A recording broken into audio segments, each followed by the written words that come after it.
warahmatullahi wabarakatuh.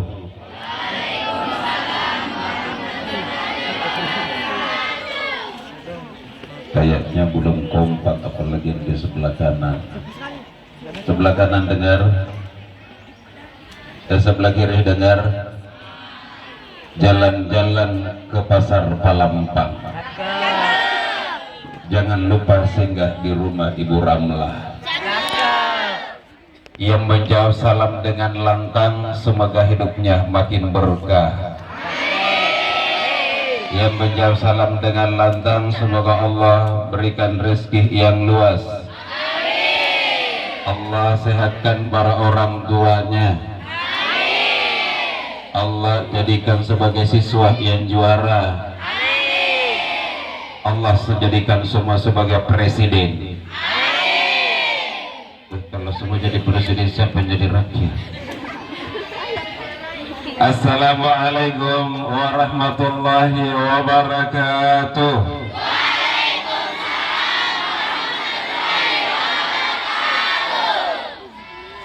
Alhamdulillahi rabbil alamin.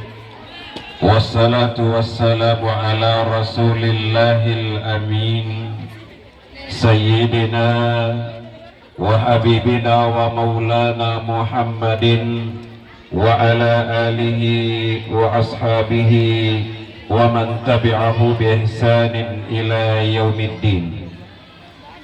Qala Allah ta'ala fi kitabihil karim wa huwa asdaqul qailin, laqad kana lakum fi rasulillahi uswatun hasanah liman kana yarjullaha wal yawmal akhirah wa dzakarallaha katsiran. Ma'asyiral muslimin, para hadirin hadirat yang semoga semuanya dimuliakan oleh Allah Subhanahu wa taala. Terutama sekali yang terhormat yang kita muliakan bersama Bapak Kepala Pemerintahan Kecamatan Rilau Ale, yang hari ini diwakili oleh Bapak Sekjam Kecamatan Rilau Ale. Yang saya hormati dan kita muliakan Bapak Kapolsek atau yang mewakili beliau. Dan kami hormati Lurah Palampang beserta seluruh jajarannya, dan juga yang saya hormati Kepala Kantor Urusan Agama Kecamatan Rilau Ale atau yang mewakili beliau. Dan kami hormati dari Puskesmas atau yang mewakili beliau, beserta yang kami hormati dan kita muliakan, kita banggakan bersama para manajemen dari UPT SMP 39, para guru, mulai dari kepala sekolah, para guru, para ketua komite, dan seluruh anak-anakku yang sempat hadir pada pagi menjelang siang hari ini. Dan juga tentu yang teristimewa para tokoh agama, para tokoh masyarakat, para tokoh perempuan yang sempat hadir pula. Bapak-bapak dan ibu-ibu, saudara-saudariku dimuliakan oleh Allah Subhanahu wa taala. Apa yang disampaikan tadi oleh Pak Kepala Sekolah untuk berbicara tentang bid'ah, ini kayaknya materinya berat.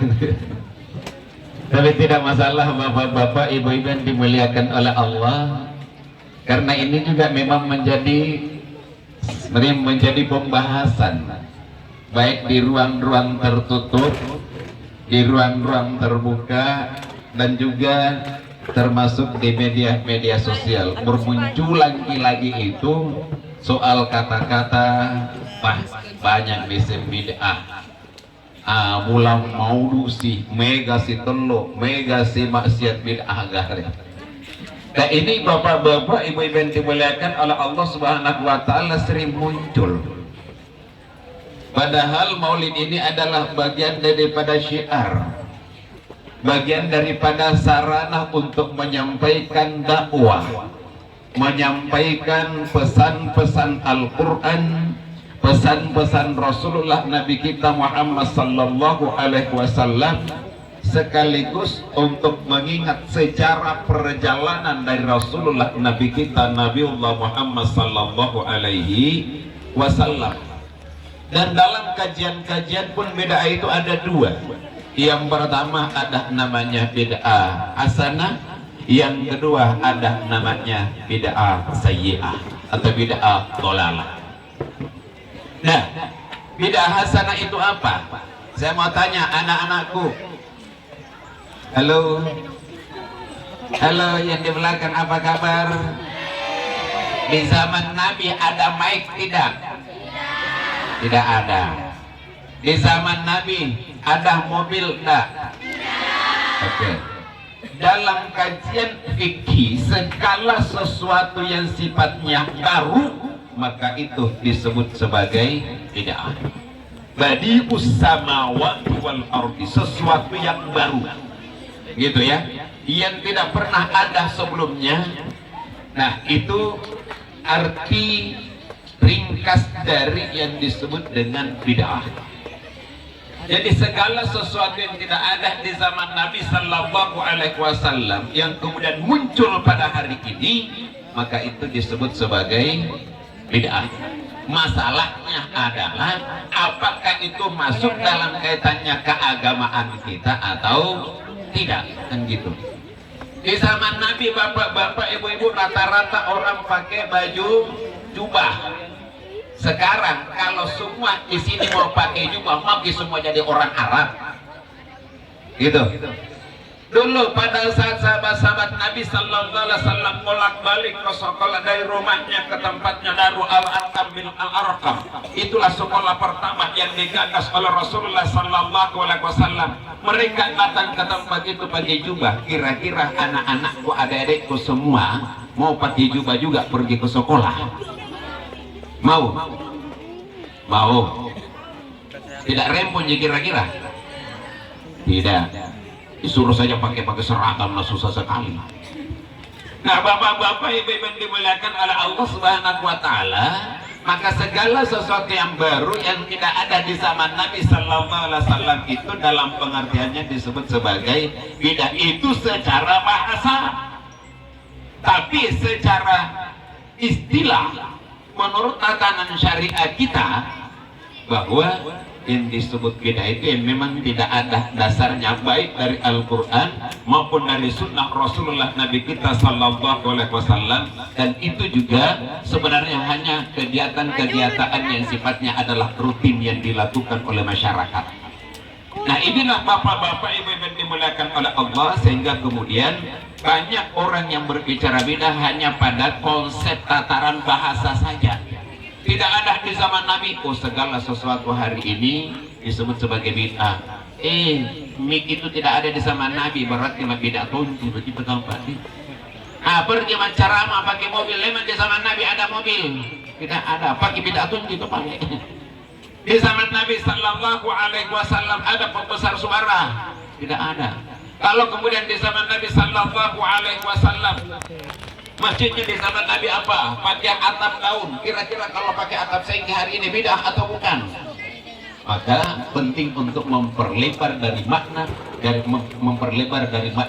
yang namanya bid'ah itu, sehingga apa yang terjadi Bapak Ibu kita tidak salah paham terkait dengan bid'ah itu.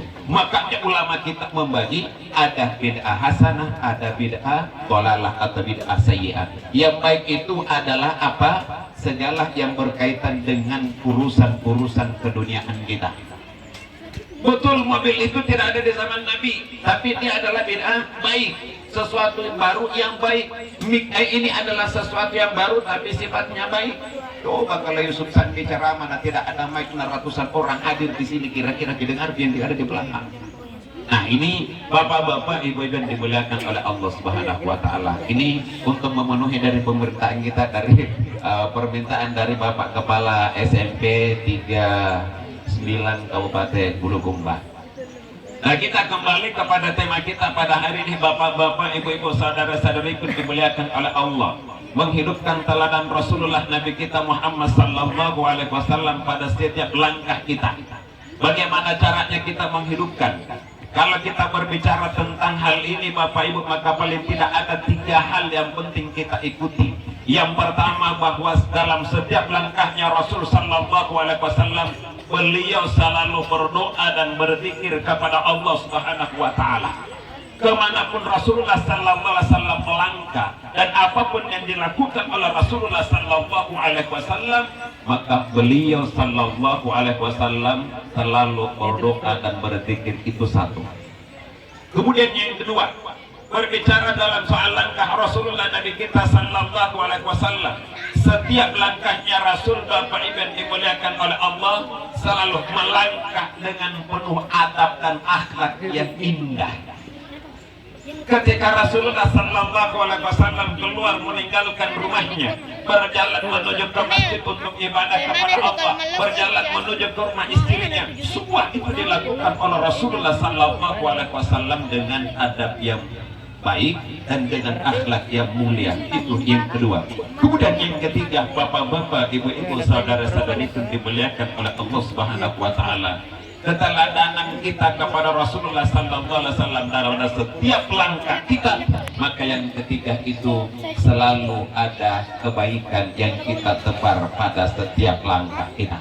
Inilah yang akan kita bahas pada siang hari ini. Insya Allah saya butuh 3 jam. Kira-kira kalau duduk di sini 3 jam bisa jadi semua? Bisa. Ya? Bisa. Siapa tahu capuk kita lo isina. Sayanya yang tidak bisa berdiri di sini 3 jam. Bapak-bapak, ibu-ibu yang dimuliakan oleh Allah Subhanahu Wa Taala, yang pertama, doa itu adalah merupakan proposal hidup kita kepada Allah Subhanahu Wa Taala, dan itulah yang telah dilakukan oleh Rasulullah Sallallahu Alaihi Wasallam. Setiap langkah beliau selalu diiringi dengan doa dan zikir kepada Allah Subhanahu Wa Taala. Pada saat Rasulullah Sallallahu Alaihi Wasallam bangun tidur, beliau berdoa kepada Allah Subhanahu Wa Taala. Elo imat jannah Nabi Sallallahu Alaihi Wasallam, beliau berdoa.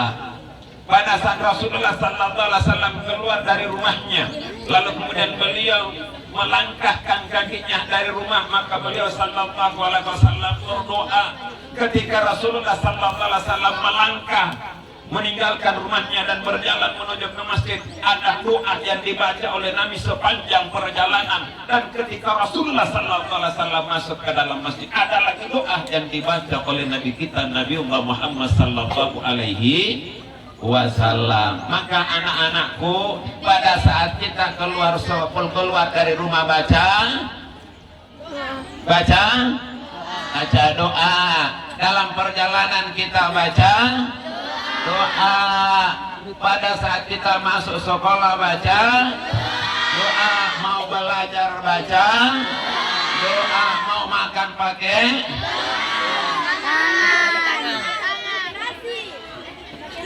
mau makan pakai apa? Pakai rantang. Anda bilang pakai mulut dia. Jadi jangan terjebak pada kata-kata itu ya.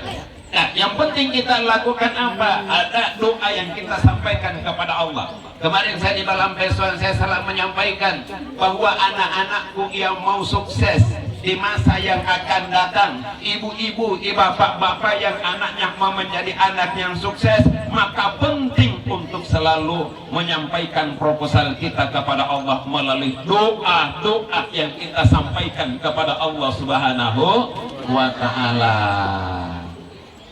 Bagaimana caranya? Kita sampaikan kepada Allah dengan membaca doa-doa yang telah diajarkan oleh Rasulullah Sallallahu Alaihi Wasallam, atau dengan doa kita sendiri kepada Allah Subhanahu Wa Taala. Contohnya, anak-anakku di sini yang mau jadi tentara, perbanyak doa. Yang mau jadi dokter, perbanyak doa. Yang mau jadi polisi, perbanyak doa. Yang mau jadi petani, perbanyak doa. Ya doa juga. Oke, saya mau tanya di sini, yang bercita-cita jadi dokter mana? Mana mau jadi dokter? Apa lagi saya turun tangan nah? Yang bercita-cita jadi dokter mana? Dokter? Dokter apa? Dokter apa? Jadi dokter begini Mudi, supaya nanti kau perbaiki ompongku. Yang di belakang, halo, apa kabar? Cita-cita yang bercita-cita jadi tentara mana? Tentara mana? Halo, yang bercita-cita jadi polisi mana? Polisi. Yang di belakang sana, yang bercita-cita jadi poluan mana? Ada?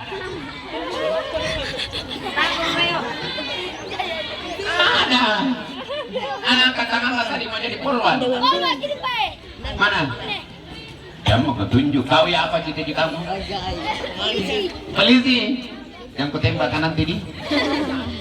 Bapak-bapak, ibu-ibu yang dimuliakan oleh Allah Subhanahu wa Ta'ala, maka apapun cita-cita kita hari ini, anak-anakku semua, apapun cita-cita yang ingin kita capai, maka sampaikan itu kepada Allah Subhanahu wa Ta'ala. Ya Allah, saya mau jadi dokter. Ya Allah, mudahkan bagi hamba-Mu ini untuk menjadi polisi. Ya Allah, berikan jalan bagi hamba untuk menjadi bupati, menjadi gubernur, mau jadi presiden, jadi menteri dan yang lainnya. Ya Allah, jadikanlah hamba-Mu ini sebagai guru yang dapat senantiasa menebarkan ilmu kepada orang-orang yang ada di sekitar kami. Itu melalui doa-doa kita kepada Allah Subhanahu wa Ta'ala. Makanya harus selalu berdoa. Itu Tomina selalu kubilang, bapak-bapak, ibu-ibu, anak-anakku semua. Anakku, halo, yang mau jadi orang sukses, setiap kali selesai sholat perbanyak doa. Jangan seperti sekampung Yanu, tak Yanu sekampung Yanu biasa pergi cari anu. Tahu di itu Yanu, tahu Yanu? Mau kenalan sama Yanu? Itu Yanu setiap kali selesai sholat napa nih puramak berselat lupa nih. Itu Yanu baru selesai Pak Imam membaca salam, Assalamualaikum warahmatullah, Assalamualaikum warahmatullah. Langsung dilompat. Oh, tiga sandal kuku tumai cari kantung kasepatu kuku dumai sepatu namina pasti lulungan kalau sudah salah. Itu tuh gak kau itu Yanu. Makanya jangan seperti Yanu di. Jangan tapi seperti tetanggana Yanu. Kalau tetanggana Yanu, itu tetanggana Yanu. Baru selesai salam di masjid, selesai di salam Pak Imam, Assalamualaikum warahmatullah, Assalamualaikum warahmatullah. Langsung dia kasih haluar HP lah, langsung update status. Alhamdulillah, selesai lagi melaksanakan salat zuhur 6 rakaat bersama dengan Pak Imam. Itu tuh yang di sini anak-anakku kalau salat zuhur berapa rakaat? Nah, 4 rakaat. Itu sekampung Yanu 6 rakaat ya, tulis. Betul apa salah? Salah. Betul apa salah? Salah. Kenapa salah? Karena 4 rakaat ini. Memang zuhur berapa rakaat Pak? Itu Yanu 6 rakaat tulis di statusnya. Begitu nih orang kalau terlalu cepat dibikin status. Akhirnya apa yang terjadi? Dia lupa mendoakan gurunya setelah salat. Dia lupa mendoakan orang tuanya setelah salat. Alena detona nengeragi lupakan tugi dirina. Dia tidak berdoa lagi kepada Allah Subhanahu wa Ta'ala. Kenapa? Karena mau lagi ditahu. Oh, itu guruku pembina rohaniku, guru BP ku tahu ya kalau saya pasang status bahwa ada jak sholat. Mau naji isi daftar hadir melalui media sosialnya. Akhirnya apa yang terjadi? Dia bercita-cita jadi tentara, dia tidak berdoa kepada Allah Subhanahu wa Ta'ala. Dia bercita-cita jadi dokter, tapi dia tidak berdoa kepada Allah Subhanahu wa Ta'ala. Makanya anak-anakku semua, setiap kali selesai sholat, mana tadi yang bercita-cita jadi dokter? Mana? Ya Allah, jadikanlah hamba-Mu ini sebagai dokter. Selesai salat isya, ya Allah jadikan hamba ini sebagai dokter. Yang bercita-cita tadi apa cita-citanya? Siapa mau jadi perawat di sini? Ini apa cita-cita di sini? Yang bercita-cita jadi guru mana? Nggak ada. Bercita-cita jadi guru? Nggak ada. Ikan lapak guru mata kotak mana? Nah, yang bercita-cita jadi petani mana?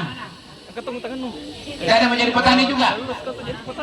Siapa mau kasih makan ke nanti ini? Ah, ini yang paling kurang ini Pak Kepala. Tadi malam dan di atas saya tanya, siapa mau jadi petani? Tidak ada sama sekali mau jadi petani. Saya bilang iya Pak, paling penembak kalu. Kenapa? Karena ternyata orang lebih melihat, oh kalau saya jadi pegawai ada gajinya, begitu. Padahal sebenarnya hari ini banyak petani lebih kaya dibanding daripada pegawai. Begitu toh ya? Nah bapak-bapak, ibu-ibu yang dimuliakan oleh Allah, semua anak-anakku, yang pertama kita harus selalu meneladani doa-doa Rasulullah Sallallahu Alaihi Wasallam. Nah saya mau tanya, apa doanya yang dibaca oleh Rasul Sallallahu Alaihi Wasallam setiap kali beliau berjalan menuju ke masjid? Siapa yang hafal doanya? Saya mana heran? Saya bawa tas dari Basnas Kabupaten Bulukumba. Mau dapat tasnya ini? Ini tasnya dari Basnas. Tapi Basnas hanya menyalurkan di begini menjadinya sebagian gajinya para pegawai. Jadi kita berikan tas cerdas Pak. Jadi para pegawai negeri yang membayar zakatnya melalui Basnas, tahun ini kita akan menebar sekitar 700 tas ya. Hari ini kami sudah minta tadi mau disimpan kepala 5 nama dari fakir miskin, dari keluarga fakir miskin untuk nanti dibagikan di sini insya Allah ya. Tapi anak-anakku saya mau kasih ini. Ada yang tahu doanya apa yang kita baca pada saat berjalan menuju ke masjid? Tahu? Kita ada? Ayo lupa kita aja nadir ini Pak. Kan ada tuh gitu doa atau kalau doa sebelum makan apa doanya?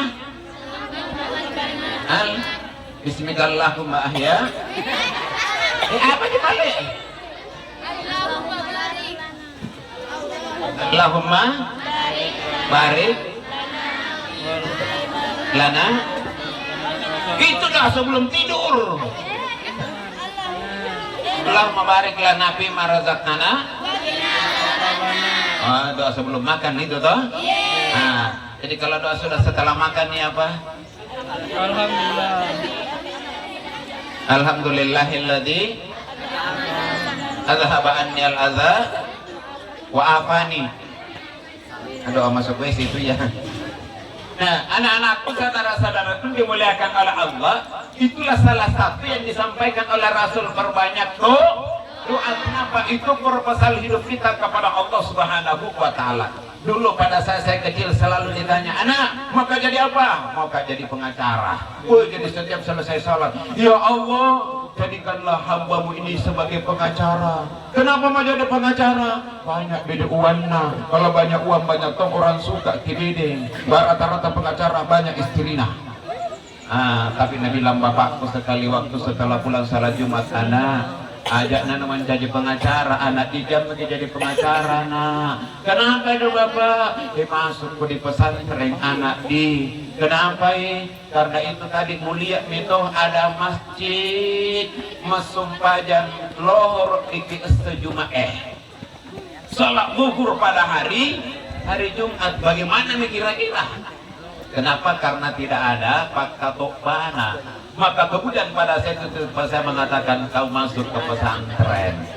Tapi yang demikian itu bapak-bapak ibu-ibu dimuliakan oleh Allah, belajar di pesantren tidak menghalangi kita untuk menjadi pengacara, mendampingi masyarakat luas. Yang terpenting bagi kita adalah belajar sambil terus berdoa kepada Allah Subhanahu wa Ta'ala. Apa yang terjadi kemudian Bapak Ibu yang dimuliakan oleh Allah? Alhamdulillah setelah selesai di pesantren saya dapat beasiswa. Saya kuliah di Jakarta gratis, kuliah S1 gratis, S2 gratis, saya kuliah ke Mekah semuanya gratis.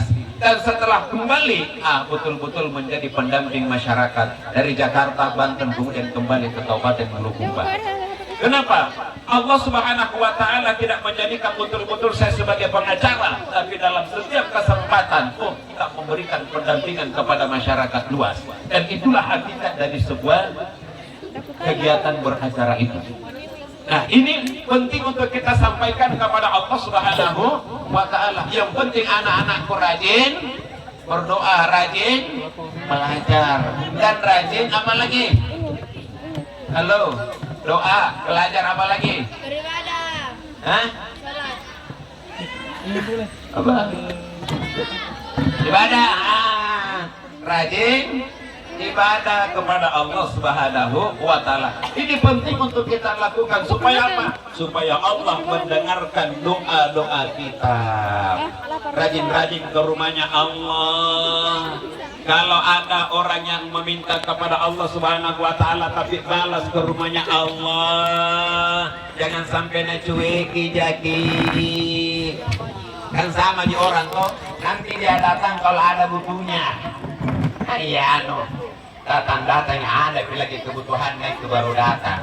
Tidak mau kau kasih giliran dia butuh baru dia datang. Tidak butuh melupai kita begitu tuh itu prinsip pendekatan diri kita kepada Allah Subhanahu wa Ta'ala. Makanya anak-anakku pada setiap langkah kita perbanyak doa kepada Allah Subhanahu wa Ta'ala. Satu doa yang diajarkan oleh Al-Quran yang ingin saya sampaikan kepada anak-anakku, yang akan menjadi pelindung bagi kita semua sampai kemudian kita jadi kakek-kakek, nenek-nenek apa? Firman Allah, hasbiyallahu la ilaha illa huwa alaihi tawakkaltu wa huwa rabbul arsyil azim. Pernah dengar doa ini? Pernah dengar doa ini? Coba sama-sama. Hasbiyallah la ilaha illa huwa alaihi tawakkaltu wa huwa rabbul arsyil azim. Ini dipesankan oleh Rasulullah Sallallahu Alaihi Wasallam untuk kita baca di pagi hari 7 kali, di sore hari 7 kali. Dan kalau kemudian ini kita selalu baca, kemanapun kita pergi Allah akan melindungi kita. Kemanapun kita berjalan, maka Allah yang akan menutupi kebutuhan-kebutuhan kita. Dan kemanapun kita pergi kuliah, yakin bahwa Allah akan senantiasa memberikan kemudahan buat kita. Kenapa? Karena kita menjadikan Allah sebagai tumpuan kita. Kita menjadikan Allah Subhanahu wa Ta'ala sebagai tempat meminta kita, dan kita menjadikan Allah Subhanahu wa Ta'ala sebagai harapan tertinggi kita di dalam menjalani kehidupan kita. Hasbiyallahu la ilaha illa huwa alaihi tawakkaltu wa huwa rabbul arsyil azim. Ini doa anak-anakku, ini dulu di Tareka tapi ayam hitam 7 ekor baru nakasih tapi insyaallah hari ini Yusuf Sandi tidak nakasih jadi. Anak-anakku yang mau pergi haji gratis, umrah gratis, sekolah gratis, perbanyak doa ini, minimal 7 di pagi hari dan 7 kali di sore hari. Ya mudah-mudahan dapat jadi beasiswa toh. Sekarang S1 saja berapa puluh juta S2 berapa puluh juta sampai sekarang saya ambil juga S2 di UIN berapa puluh juta keluar. Tapi alhamdulillah selalu Allah kasih kemudahan kepada kita. Kenapa? Karena itu tadi selalu diulang-ulang, hasbiyallahu la ilaha illa huwa alaihi tawakkaltu wa huwa rabbul arsyil azim. Ini penting anak-anakku.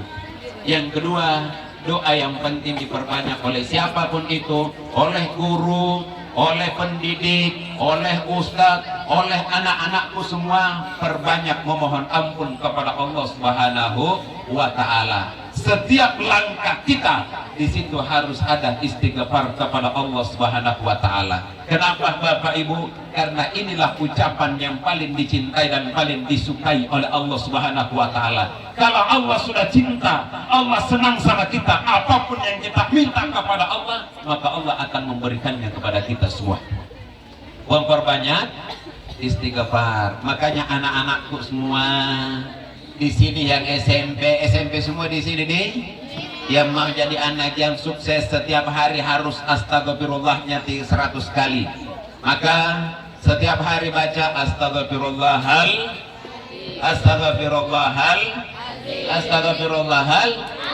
berapa kali? 100 kali setiap hari. Sebentar kalau pulang mikir rumah tak semua, bitik-bitik mama sama bapak tak bilang mama. Apa itu nak? Ada pesan Pak Yusuf Sandi itu pimpinan di Basnas Kulukumba. Apa pesannya? Mama, dibaca dibedik 100 kali astagfirullahaladzim setiap hari supaya Allah kasih rezeki tak terduga. Yang kedua supaya Allah Subhanahu wa taala angkat penderita angkat. Yang ketiga supaya Allah kasih jalan keluar kalau ada masalah. Itu bagi siapa? Buat orang yang banyak istighfar. Di sini banyak yang cicilannya di bank belum dilunas. Banyak yang cicilannya ke bank belum dilunas. Perbanyak memang mati istighfar kepada Allah Subhanahu wa taala. Pada saat kuliah di Jakarta Bapak Ibu, ya alhamdulillah saya S1 di Jakarta, S2 di Bogor dan pernah di Mekah juga. Semua tidak ada yang bayar. Modalnya apa? Modal istighfar kepada Allah Subhanahu wa taala. Sekali waktu pada saat kuliah saya mau pulang kampung ke Bulukumba.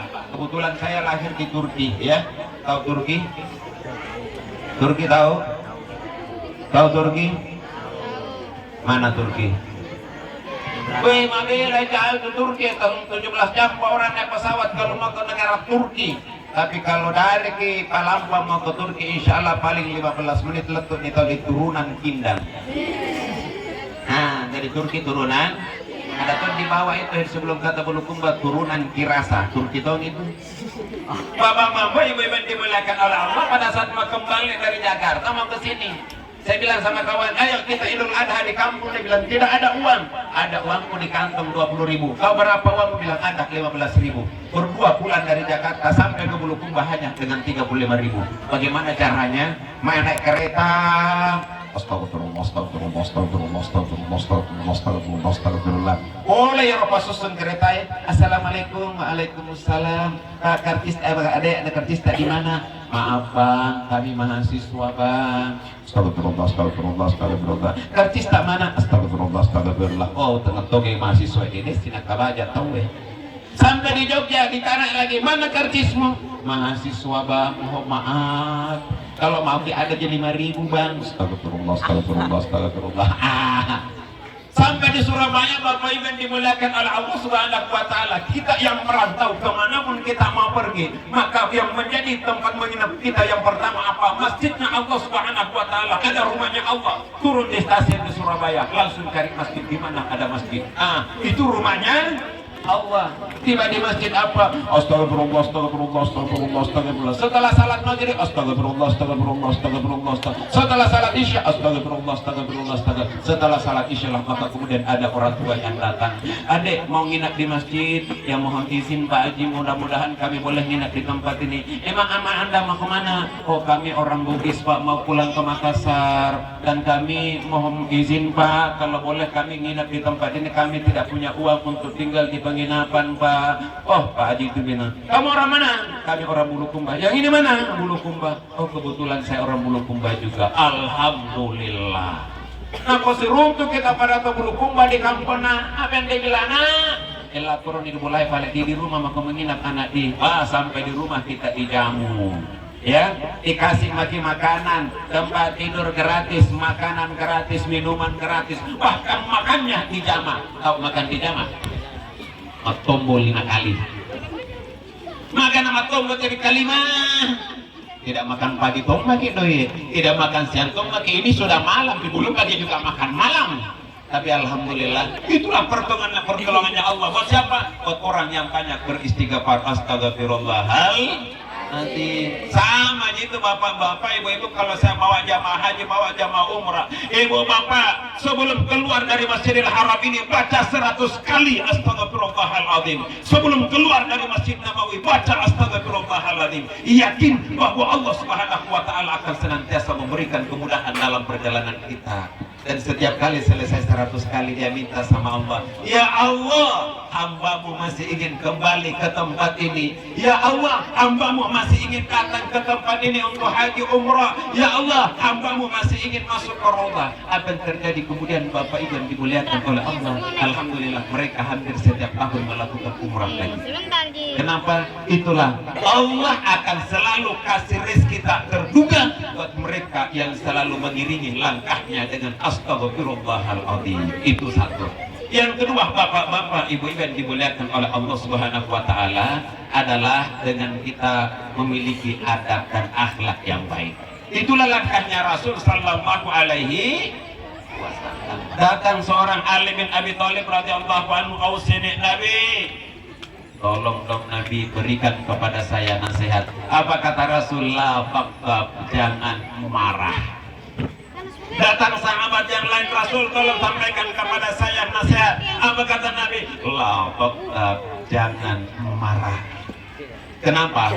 Kalau orang marah itu sering marah-marah, sahabatnya juga jauh itu, dibombeki sama tetanggana. Kalau ada siswa-siswa di sini yang suka marah-marah, ada? Nggak ada, Ji? Yang suka baku bombe ada? Kalau mau hidup bahagia, kuncinya 4.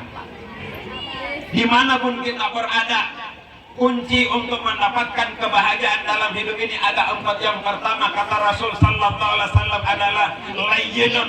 Yang pertama adalah harus selalu lemah lembut. Yang kedua qaribun, orang yang selalu dekat, saling dekat antara satu dengan yang lain. Yang ketiga samihun, orang yang selalu memaafkan orang lain. Dan kemudian yang keempat adalah sabirun, orang yang selalu bersabar. Ini kuncinya bapak-bapak, ibu-ibu yang dimuliakan oleh Allah. Kalau orang sabar itu dicintai oleh Allah, dicintai oleh malaikat-malaikat Allah, dicintai oleh Rasul, dan insya Allah kalau mertua juga cinta sama kita kalau kita sabar. Kalau orang sabar. Tapi jangan juga kemudian bapak-bapak, ibu-ibu yang dimuliakan oleh Allah, anak-anakku, nah sahabat masa para kasih kita menjadi orang yang zalim. Saya selalu mengatakan begini, siapa yang mengganggu orang sabar, siapa yang mengganggu dan zalim kepada orang yang sabar, maka dalam jangka waktu yang tidak lama dia akan mendapatkan balasannya. Pasti Allah akan berikan balasan kepada orang itu. Banyak gitu contoh-contohnya. Makanya anak-anakku penting untuk selalu bersabar. Kalau dikate-kateki sabar. Kalau diinjek ke kita tambah. Kalau ditiringi wae sabar. Kalau natarik telingatan sabar. Kalau ngambil buku tak sabar. Betul, bisa begitu? Tidak. Susah. Saya juga nggak susah. Coba minta kakiku. Nah, tapi yang paling penting dalam kesabaran itu adalah seperti yang dilakukan oleh Rasulullah Nabi kita sallallahu alaihi wasallam, bahwa untuk membuat diri kita menjadi orang yang sabar, diam.